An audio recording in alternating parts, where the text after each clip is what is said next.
En Ukraine, l'opposition pro-européenne a gagné son pari. Des dizaines de milliers de personnes ont manifesté ce dimanche à Kiev pour réclamer la signature d'un accord d'association avec Bruxelles. Le gouvernement y a renoncé jeudi pour une union douanière avec la Russie. Beaucoup d'Ukrainiens se sentent trahis. Aujourd'hui, il ne s'agit plus de choisir une politique ou un parti politique en particulier. Il s'agit d'exprimer des valeurs que nous avons choisies. Il n'y a pas que des drapeaux politiques ici. Il y a beaucoup de drapeaux ukrainiens et de drapeaux européens.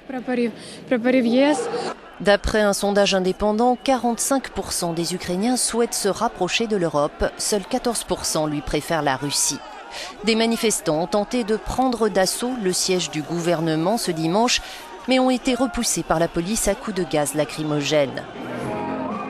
Depuis sa prison, l'ancienne première ministre Yulia Tymoshenko a appelé à manifester jusqu'au sommet du partenariat oriental de l'UE jeudi et vendredi à Vilnius, un appel relayé par sa fille. Je pense que ce n'est que le début d'une révolution qui va nous rapprocher de l'Europe. Nous n'avons que 5 jours et nous croyons que si les gens restent ici et se battent aux côtés des politiques, ensemble nous pouvons faire en sorte que le gouvernement ukrainien signe l'accord d'association avec l'Union.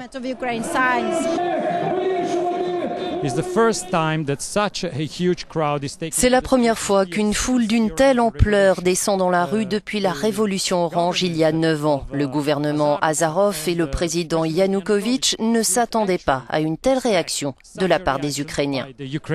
Sergio Cantone, Euronews, Kiev.